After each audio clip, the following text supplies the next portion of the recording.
Bueno, buenas noches, alumnos. Vamos a explicar las propiedades ácidas del ácido sulfúrico. Del inicio del curso aclaramos que el ácido sulfúrico es un ácido diprótico. Acá tenemos la estructura de Lewis. Fíjense que el hidrógeno está unido al oxígeno, no directamente al azufre, sino al oxígeno. Y ahí empieza a explicarse las propiedades ácidas.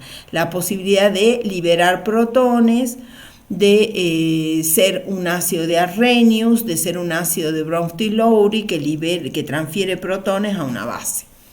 ¿Sí?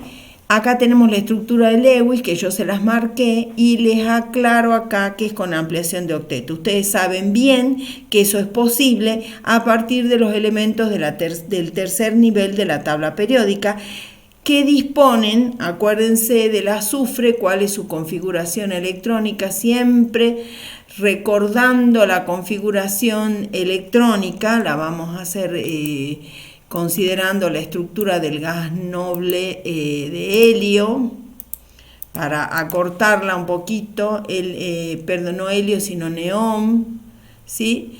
Neón representa la configuración electrónica 1s2, 2s2, 2p6, entonces nos va a quedar 3s2, 3p4, acuérdense, 4 electrones en el último nivel o nivel de valencia, como sí utiliza ese término en la bibliografía, nos indica y nos justifica que estamos ante el grupo, un elemento del grupo 6, y 3 de 0. Entonces esta posibilidad hace que se puedan ampliar el octeto y pueda el azufre rodearse de hasta 4 y 4, 8, 12 electrones, ¿sí?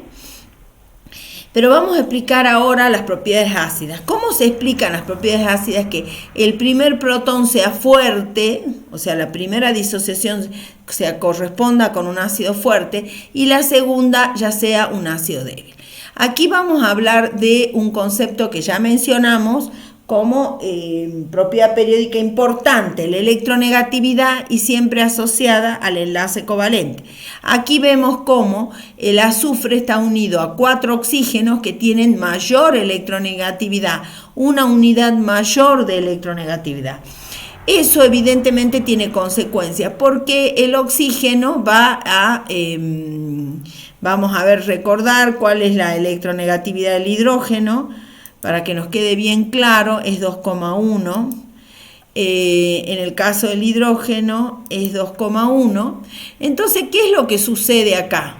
El oxígeno le está requiriendo densidad electrónica tanto al azufre como al hidrógeno. Y el azufre, a su vez, está requerido de densidad electrónica. Esto lo vamos a representar con una flecha.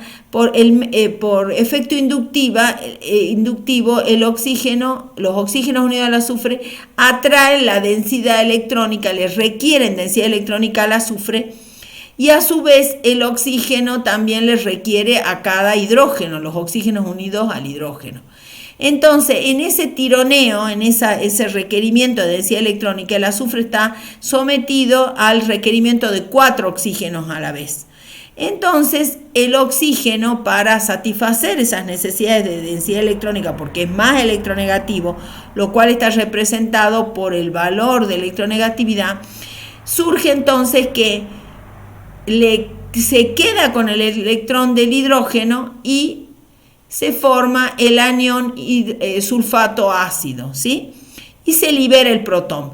Entonces, esta situación dentro de la estructura molecular de átomos unidos a elementos muy electronegativos, a elementos menos electronegativos, favorece entonces la salida del primer protón. Y nos queda el anión sulfato ácido.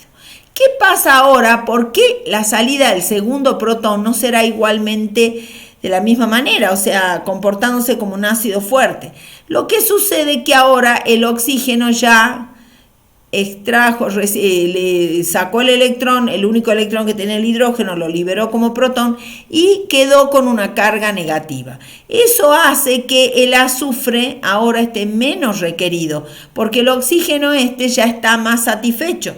Entonces, al estar menos requerido el azufre, ya no tiene 4 oxígenos demandantes, sino solo 3, hacen que este otro oxígeno que está unido al hidrógeno no pueda recibir un poco más de densidad electrónica del azufre que al inicio. Entonces, al recibir mayor densidad electrónica del azufre, este oxígeno está menos requerido exactamente de densidad electrónica porque recibe más del azufre, porque el azufre ahora le puede dar más.